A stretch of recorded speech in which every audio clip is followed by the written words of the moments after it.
न शांतिं लभते मूढ़ो यतः सुमितमिच्छति धीरस्तत्त्वं विनिश्चित्ते सर्वदा शांत मानसः। यह श्लोक कल कहा गया था। मूढ़ आदमी, स्वरूप ज्ञान विहीन आदमी यत्न करते हुए और शांत की इच्छा रखते हुए प्रयत्न करता है, लेकिन शांति नहीं पाता है, क्योंकि उसे अपने स्वरूप का ज्ञान नहीं है। और विवेकवान पुरुष स्वरूप के निश्चय से सदैव शांत मन वाला होता है, क्योंकि स्वरूप निर्विकार है। मेरा अस्तित्व निर्विशेष है, असंग है, इस भाव में वो रहता है, इसलिए वो शांत मन का होता है। क्वात्मनो दर्शनम तस्य यदृष्टिमवलंबिते धीरास्ते तम न पश्यन्तात्मानमव्ययम्। यदृष्टम अवलंबिते, जो दृष्ट का अवलंबन करता है, दृष्ट नाम देखा हुआ, दृश्य जड़ जगत, जड़ पदार्थों के मोह का जो सहारा पकड़ता है, देह और देह संबंधित चीज़ों के प्रति जिसका मोह है, को आत्मनो दर्शनम तस्य, उसको आत्मा का दर्शन कैसे होगा? जो देहाभिमानी है, ये पंखा कम कर दो जो देहाभिमानी है और दुनिया की वस्तुओं में राग करता है, उसको आत्मदर्शन कैसे होगा? आत्मदर्शन का अर्थ ये नहीं है कि आत्मा देखा जाता है। आत्मदर्शन का अभिप्राय है अपनी असंगता का अनुभव, अपने अकेलेपन का अनुभव। हम अपने मन से जितना जुड़े रहते हैं दृश्यों से, उतना अपना अपकार करते हैं। देह संबंधी प्राणी पदार्थ, इनमें जो हमारा राग रहता है और इन्हीं का अनुचिंतन और इन्हीं के प्रति अनुराग, ये अपना वध करना है, अपने आप का विनाश करना है। और जितना हम इन सब से विरत रहते हैं, उतना असंगता का बोध होता है। हमारा अपना ऐश्वर्य है अनैश्वर्य स्थित, अनैश्वर्य ही ऐश्वर्य है हमारा, और ऐश्वर्य गले की फांसी है। देह संबंधित प्राणी पदार्थ और जो कुछ फैला है, इनमें हम अपने मन को जितना चिपकाते हैं, अपने को फांसी पर चढ़ाते हैं, धोखा देते हैं। जीव के साथ कुछ नहीं है, जीव के साथ केवल जीव है, आत्मा के साथ केवल आत्मा है। और अपने को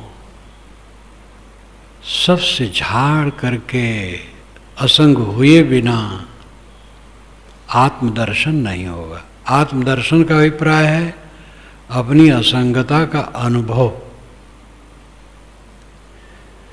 इसलिए जितने शब्द होते हैं, सब सत्य को बताने में असमर्थ होते हैं। आत्मदर्शन जहाँ कहा गया, सामान्य आदमी यही मान लेगा कि वो देखने की चीज है। जब मैं एक पंडित यहाँ था, गुरु जी की आज्ञा से मैं गया था विशाल देव के दर्शनार्थ, बल्कि उन्होंने खुद कहा था कि कई लोग गए, तुम भी हो आओ। तो मैं गया, रूपचंद साथ में थे और एक और कोई। गुंडा आकर के वो लोग उधर हो गए, मैं अकेले बलरामपुर गया और उधर गया। तो काफ़ी 1-1.5 महीना तक का वो दौरा रहा। तो एक पंडित जी यहाँ था, तो मैं ध्यान में बैठ जाऊँ सुबह, तो उन्होंने एक दिन कहा, महाराज क्या स्वरूपवा दिखाई देता है?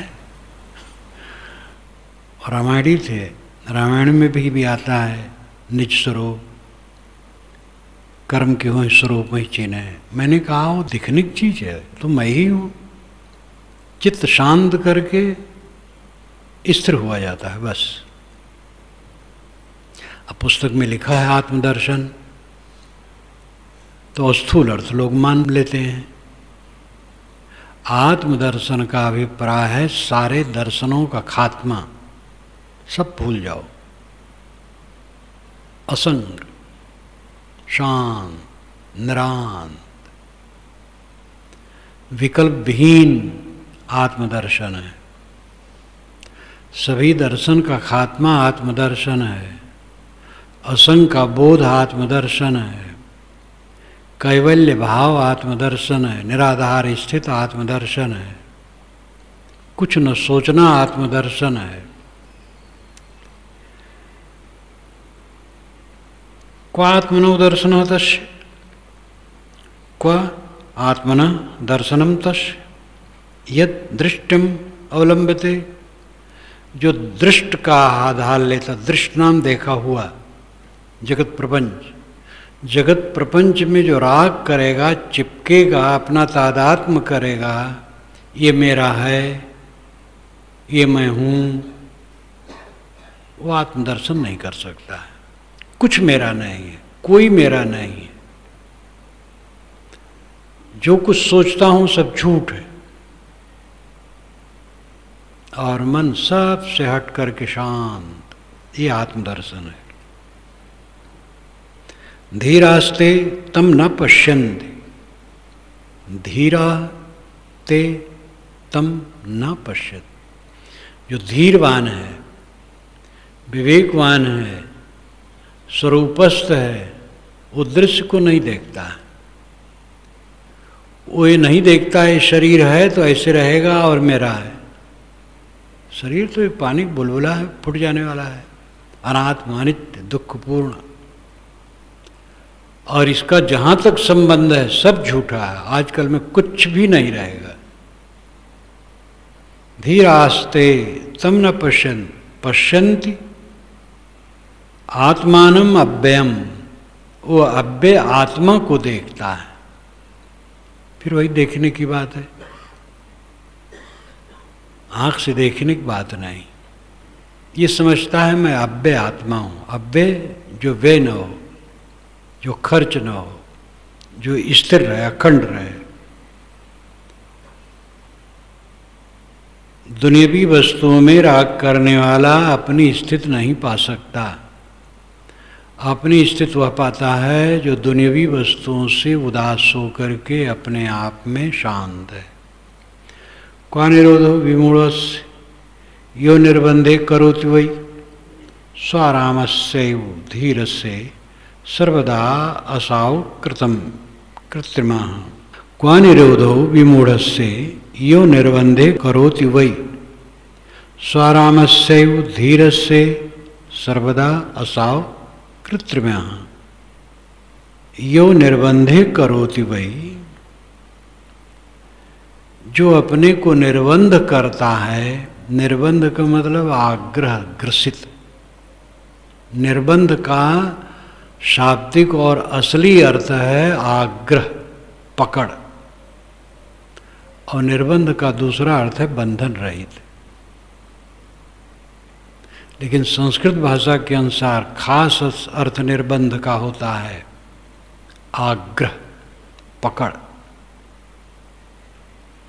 यो निर्बंधे करोति वै, वै वस्तुतः जो अपने को निर्बंध करता है, हठ में रखता है, पकड़ में रखता है, दुराग्रही है। क्वा निरोधो विमूढ़स्य, उस विमूढ़ का निरोध कैसे होगा, शांति कैसे होगी? वो मूर्ख है जो हठ पकड़ता है। साधक सरल चित्त होता, हठी नहीं होता है, कोमल, कोई हठ नहीं। समता शील, स्वारामस्य उधीरस्य, जो स्वाराम है, अपने आप में रमने वाला है, उस धीरवान पुरुष के लिए असौ सर्वदा अकृत्यमाः, सदैव स्वाभाविक उसके चित्त में शांत रहते हैं। अकृत्रिमाः, कृत्रिमता नहीं, बनावटी नहीं, दिखावा नहीं। अपने को वैराग्यवान, बोधवान, शांत आत्मा सिद्ध करने की उसको कोई चेष्टा नहीं रहती, दिखावा नहीं करता है, तो स्वाभाविक शांत रहता है। जो अपने को निर्बंध करता है, हठाग्रह में रखता है, उसको शांति नहीं मिलती। हठी आदमी कभी शांत नहीं पाता है। जो आत्मा राम है, सरल चित्त है, अकृत्रिमा, बनावटी भावना से रहित है, वो सदैव शांति में विराजता है। भाव से भाव का कश्चन किच्चित भाव को अपरः, उभया भाव का कश्चित देवमेव निराकुला है। भाव से भाव का कश्चित, कश्चित कोई, भाव से भाव का, सत्ता पर विश्वास करता है। भाव, भावनाम सत्ता, भावस्य नाम सत्ता का, या सत्ता पर भाव का विश्वास करता है। कोई कहता है ये दुनिया है, ये संसार है, भावस्य भाव का कश्चित, कोई भावस्य भाव का होता है, सत्ता का अनुमोदन करता है, कहता है ये दुनिया है, न किंचित भाव को अपराह, अपराह दूसरा कहता न किंचित, कुछ नहीं है, जगत तीनों काल में नहीं है, इस प्रकार कोई कहता है। उभया भाव का कश्चित, और कोई उभय का अभाव कर देता है, इस झगड़े ही में नहीं पड़ता है। सत्ता है, सत्ता नहीं है, यानी दुनिया है, दुनिया नहीं है, इस पचड़े में नहीं पड़ता है। एवं एव निराकुला, एवं एव, इस तरह ही वो निराकुल होता है। आकुल नाम दुखी, निराकुल नाम शांत। कोई हठ पकड़े है कि दुनिया नहीं है, कोई हठ पकड़े दुनिया है, लेकिन तीसरा है ये सब सोचता ही नहीं, अपने आप में शांत है। कोई कह सत्य झूठ कह को, जुगल प्रबल करिमाने, तुलसीदास परिहरे तिहु भ्रम सो आपन पहचाने। ये विनय पत्रिका में गोस्वामी जी ने कहा। कोई कह झूठ सत्य कह को, जगत कोई झूठ कहता, कोई सत्य कहता है। युगल प्रबल करि माने, कोई दोनों को प्रबल करके मानता है, विरोधी बातें कहता है। तुलसीदास परिहरे तिहु भ्रम सो आपन पहचाने, जो तीनों भ्रम को छोड़ दे, सत्य है झूठ है, फिर दोनों को लेके विवाद कुछ नहीं, वो आपन पहचाने, वो अपने आप को पहचानेगा। यहाँ एकदम पारखी वचन गोस्वामी जी कहते हैं। गोस्वामी जी बीच बीच में पारखी वचन कहते हैं। जगत सत्य है, जगत तीनों काल में नहीं है, ये दोनों बातें सत्य हैं। शब्द पकड़ के न बैठे, उसकी व्याख्या सही होनी चाहिए। जगत सत्य है, ये जो जगत दिखाई देता है ये बदलते हुए भी नित्य है, और जगत असत्य है क्योंकि मेरे में नहीं है। मन इंद्रियों द्वारा जब मैं जानता हूँ तब इनका संबंध होता है, न जानूं तो इनका संबंध नहीं हुआ है। तो ये झूठ भी है, सत्य भी है। बदलने के कारण स्थिर नहीं है, लेकिन अपने मौलिक गुणधर्मों से वो सदा प्रवाहमान है। मन इंद्रियों से प्रतीत होता है तब हमारा उसका संपर्क होता है। जब प्रतीत नहीं होता है तो संपर्क कट जाता है। जब हम नहीं जानते हैं तो हमारे लिए दुनिया नहीं है, क्योंकि दुनिया हमारे अंदर नहीं है, हमारे आत्मा में उसका अस्तित्व नहीं है। ये विवेक से समझा जा सकता है।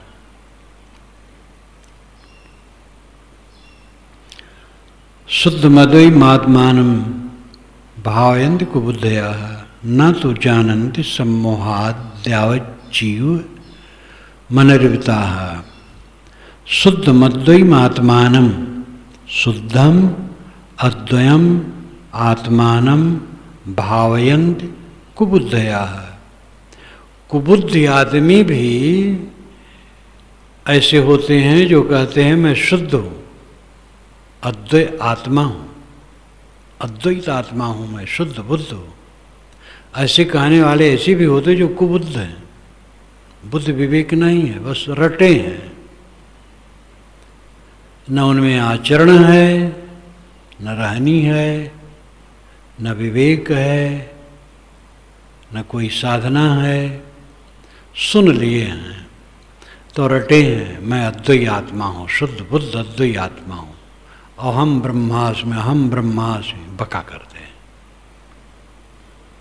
न तो जानन्ति सम्मोहात्, उस सम्मोह में पढ़ करके ठीक से नहीं समझते हैं। यावत् जीवम अनिर्वृताः, जीवन भर वे अशांत रहते हैं। अनिर्वृताः, निर्वृत्त नहीं होते हैं, छुट्टी नहीं पाते, शांति नहीं पाते, जीवन भर उलझे उलझे उलझे, अहम ब्रह्मास्मि अहम ब्रह्मास्मि बकते रहते हैं। लेकिन न आचरण है, न ज्ञान है, न रहनी है, न शांति है। सबका फल तो शांति है। कोई कहे मैं ज्ञानी हूँ, साधना करता हूँ, रहनी ठीक है, सब है, और कलह करता है, तो शांति कहाँ है? कलह प्रिय शांत आत्मा नहीं होता है। जो शांत आत्मा होता है वो कलह प्रिय नहीं होता है, स्वयं तो कलह करता ही नहीं है। दूसरा कोई कलह करे तो उससे वो निरपेक्ष रहता, शांत रहता। गाली दे, वो गाली नहीं देगा। कोई झगड़ा करे, वो झगड़ा नहीं करेगा। वो दुखी नहीं होगा, प्रशांत रहेगा। तमाशा है, संबंध सब कुछ रहता है, कुछ रहने वाला नहीं है। सब भागा जा रहा है, भागा जा रहा है, भागा जा रहा है, फुलझड़ी के समान। आतिशबाजी होती है तो एक फुलझड़ी वाली होती है, भर भर भर भर माला आग बरसती है जैसे, और शून्य, क्षण ही में शून्य। सारा संबंध फुलझड़ी है, अनुकूल फुलझड़ी है, प्रतिकूल फुलझड़ी है। न अनुकूल में वो हर्षित होता है और न प्रतिकूल में शोकित होता है, निर्द्वंद होता है। बत कही कोई स्वरूप स्थित नहीं है कि बक बक कर दे और अपने को सिद्ध कर दे मैं योगी ज्ञानी हूँ। इससे क्या होता है? रहनी मौन होती है, वो बताने आएगा। द्विवेदी जी की बात याद आती। हज़ार प्रसाद द्विवेदी से जब बात हो रही थी तो उन्होंने कहा मनमस्त हुआ फिर क्यों बोले? जिसका मन मस्त हो गया वो बकबक क्यों करेगा? तो उन्होंने कहा वो बताने आएगा कि मैं ऐसा हूँ। उन्होंने इतने कहा, वो बताने आएगा। अपने आप में शांत है बस। अपने को अच्छा और साधक और वैरागवान सिद्ध करने का जो आग्रह है, अंदर का खोखलापन है, उस दशा में जीने की जरूरत है, रहने की जरूरत है। किसको बताएं, कब तक किसका संबंध, बता के क्या फायदा होगा। हाँ, कोई सुनना चाहता है तो विचार बता दें, बात बता दें। अपने को बहुत बड़ा सिद्ध करने के चक्कर में तो वही पड़ता है जो छिछला है, अधूरा है।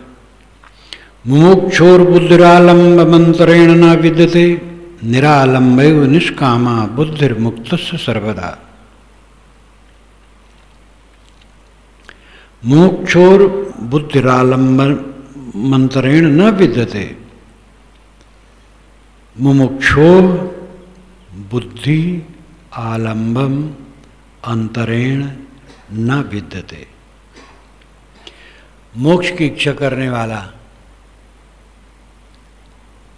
बुद्धि का आलंबन पकड़ता है।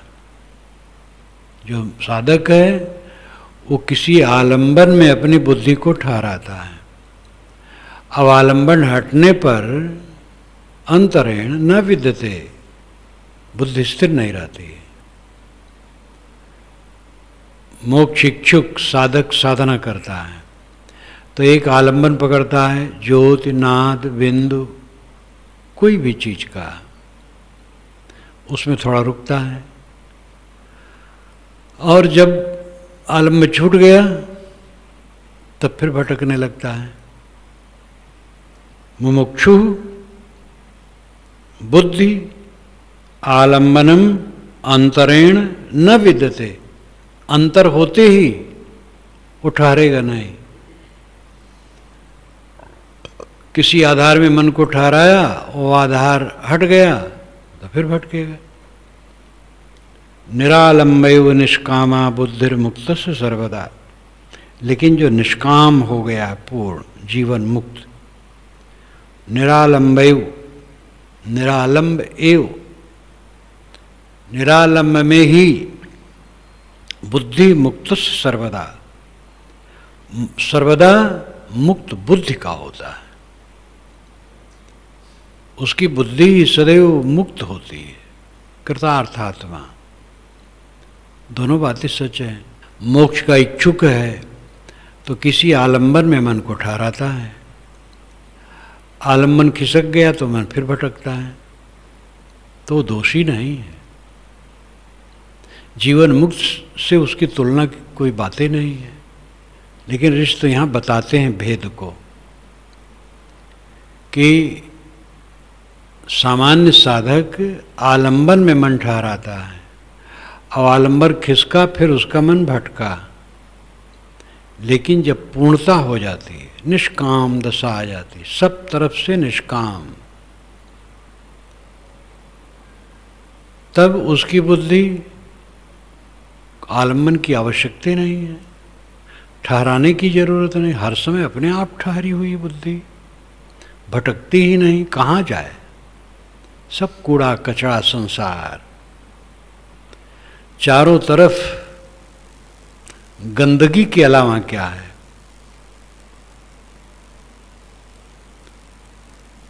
जिसको रत्न कहते हैं वो पत्थर है, जिसको वैभव कहते हैं वो माटी का पिंड है, जिसको सुंदर सुंदरी कहते हैं टट्टी पेशाब की टोकरी है। सारा ऐश्वर्य और सम्मान हल्ला गुल्ला है। यहां रखा क्या है? झूठे में मोह करके जीव जलता है। दृढ़ निर्वेद हुए बिना शांति नहीं मिलेगी। दृढ़ निर्वेद चाहिए। दृढ़ निर्वेदन जाको भयो सोई मुमुक्ष बड़ भाग। श्री पूर्ण साहब कहते जिसको दृढ़ निर्वेद होगा वो मुमुक्ष बड़ा भाग्यशाली है। जिसको लगे दुनिया जल रही है राग द्वेष में और काल की आग में। दो आग है, काल की आग, राग द्वेष की आग। मनुष्यों के चित्त में राग द्वेष की आग लगी है। कला कला कला कला। और प्रकृति में निरंतर काल की आग लगी है, जो सब चीजें सब समय बदल रही हैं, स्थिर नहीं है। कहां पर चिपके हैं, कहां मिलेगा क्या दुख के अलावा? इस संतापशाला संसार कहां रमने योग्य है? दृढ़ निर्वेद हुए बिना कोई शांति नहीं पा सकता। सब भटक रहे हैं, भटक रहे हैं, भटक रहे हैं। कल मैंने उस संदर्भ को लिखा जब सभा भवन युधिष्ठिर का बन गया, मैं दानों ने बना दिया। 10,000 किस्क के घेरा में वो सभागार बना था। किस्क कहते हैं हाथ को, ठियोने के नीचे जो हाथ शुरू होता है उंगली तक आता है हाथ। 10,000 किस्क घेरा था। युधिष्ठिर उसमें विराजमान हुए। नारद आए, राजनीति का लंबा उपदेश किए। उसके पश्चात कल्पना जोड़ी गई। नारद ने कहा, मैं अभी इंद्र की सभा से आ रहा हूं, वहां पांडु भी मिले थे, इन्हें उनके पिता युधिष्ठिर के, तो मर गए थे लेकिन वहां थे स्वर्ग में। तो उन्होंने कहा है कि आप राजसूय यज्ञ कीजिए। लेखक को याद दिलाना था कि राजसूय यज्ञ करो, तो पांडु को भी पेश कर दिया। अब उनके मन में हुई कि ये यज्ञ करें, राजसूय यज्ञ। वस्तुतः सोम यज्ञ वैदिक युग में चलता था, 3 वर्षों का चलता था वो। और वैदिक युग में सम्राट बनने की हविस नहीं थी, छोटे छोटे रजवाड़े होते थे। आगे विकास काल में जब रजवाड़े बढ़े तो चक्रवर्ती होने, सम्राट होने की भूख बढ़ी, तो आसपास के बहुत से क्षत्रियों को जीत करके जो विजयी हो वो सम्राट बनता था। वो काल था। तो धौम में इनके पुरोहित थे पांडवों के, और वेदव्यास तो पितामह थे। उनको बुला करके युधिष्ठिर ने पूछा, राजसूय यज्ञ के लिए समर्थन हुआ, लेकिन कृष्ण के बिना संतोष नहीं, वो सही बात बता सकते हैं। द्वारिका संदेश भेजा गया, कृष्ण आए, तो कृष्ण ने लंबा व्याख्यान किया, और उनके व्याख्यान को मैंने विस्तार से लिखा, बड़ा महत्वपूर्ण है। उन्होंने कहा, परशुराम ने क्षत्रियों को मार डाला, जो बचे खुचे हुए मंद स्तर के छिपे लुके रहे, उन्हीं में बढ़ते बढ़ते सब क्षत्रिय रजवाड़े हुए हैं।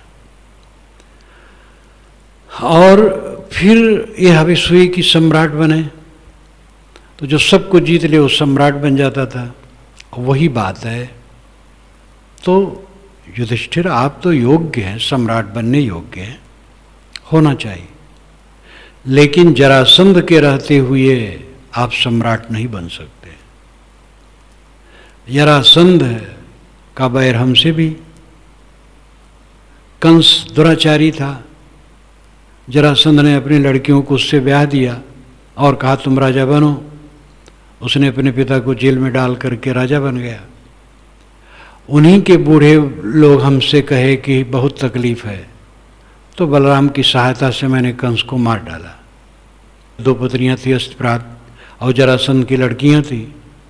जरासंध कुपित हो गया, 17 चढ़ाइयाँ किया। हम लोगों ने मीटिंग की, यादवों ने, तो निर्णय हुआ कि 300 वर्ष तक लड़ते रहें तो जरासंध से पेश नहीं पाएंगे। इसलिए अपने विशाल मथुरा के धन को हम लोगों ने आपस में बांटा थोड़ा थोड़ा करके, और ले करके भाग खड़े हुए और बिल्कुल पश्चिमी क्षेत्र में चले गए, एक पर्वत पर। उसके पश्चात द्वारिका में बसे, और अभी भी वही हैं। और हम उससे भय खाते हैं। फिर उन्होंने जो वर्णन किया है, इतने क्षत्रिय दक्षिण भाग गए, इतने पश्चिम भाग गए, और 86 राजाओं को तो अपने जेल में डाल रखा है जीत जीत करके। और हमारे फूफेजात भाई शिषपाल जो चेत देश यहाँ जबलपुर के आज की भाषा में, वह स्वयं बलवान होते हुए उसका सेनापति बने हुए हैं। भीष्मक हमारे ससुर इतने बलवान हैं, लेकिन जरासंध के भक्त हैं। जिसको देखो जरासंध की उज्ज्वल कीर्ति के सामने सब झुके हैं। मामूली बात नहीं है राजन। आप राजसूय यज्ञ सफल नहीं होगा जब तक जरासंध मारा नहीं जाएगा। लंबा व्याख्यान है और उसमें इतनी यथार्थता है, इसलिए मैंने उसको खूब विवरण से लिखा है। फिर अंत में युधिष्ठिर ने कहा कि ये छोड़ो, संताप है, राजसूय यज्ञ कर भी ले तो ब्रह्मलोक की प्राप्ति न होगी। तो भीम ने कहा ये कायरता की बात, तब तो गिरुआ वस्त्र पहन लेना चाहिए, सन्यासी हो जाना चाहिए, शांति लेना है। फिर अर्जुन ने कहा सब होगा, श्री कृष्ण हमारे सहायक हैं। तैयारी हो गई। तब बात आई जरासंध कैसे पैदा हुआ, वो भी लिखा, तो काल्पनिक है। अंत में लिखा कि जरासंध शब्द था तो पंडित ने अपनी परिभाषा अस्वाभाविक कर डाली उसकी मीमांसा मैंने लिखा कि जब से राजगद्दी युधिष्ठिर पाए हैं कोई विघ्न नहीं है। गंगा के किनारे हस्तिनापुर में दुर्योधन राज करता है, यमुना के किनारे इंद्रप्रस्थ में युधिष्ठिर राज करते हैं, और दोनों में कोई टकराहट नहीं है। लेकिन अब जो युधिष्ठिर के मन में सम्राट बनने की महत्वाकांक्षा उदय हुई है, ये उन्होंने दुख निमंत्रित किया है, और इसी के बाद थोड़े दिन में दुख आया है। जब दिग्विजय करके खूब धन इकट्ठा हुआ, दुर्योधन को जलन हुई और हमला तो उसने नहीं किया, जुआ के लिए बुलाया और ये धर्मराज डट पड़े और सब दुख का कारण हो। कहीं भी दुख कहाँ शुरू होता है? अहंकार से, कामना से। अहंकार कामना का त्यागी कभी दुखी नहीं हो सकता है। साधु महात्मा हो करके, बहुत निवृत्त हो करके भी मन में अहंकार कामना के बीज रखेंगे, बिना जले शांति न पाए, जलते रहेंगे मन ही मन में जलते रहेंगे। अहंकार कामना सांप है, इसको निकाल दो, काला सर्प शरीर में खाइन सब जग झारी। साहब ने कहा ये काला सांप अहंकार कामना है। चाहे राजा हो, चाहे भिखारी हो, चाहे साधु हो, चाहे गृहस्थ हो, शांति चाहे तो मन के अंदर से अहंकार कामना रूपी सांप को निकाल दे और शीतल हो जाए। निरालंबयो निष्कामा बुद्धिर्मुक्तस्य सर्वदा। जो निष्काम होता है उसको आलंबन की जरूरत नहीं है, उसकी बुद्धि तो सदैव मुक्त रहती है, मुक्त बुद्धि, सदैव निर्मल प्रशांत आनंदमय, कुछ कामना ही नहीं है। कह लो कोई गाली गुप्ता बक लो, मार ना हो मार दो भैया, कोई चिंता नहीं, इधर से कुछ नहीं करेंगे। जीते जीते मर गया, शीतल हो गया, शांत हो गया। निष्काम पुरुष सदैव मुक्त बुद्धि का होता है। ऐसा हम लोगों को होना चाहिए।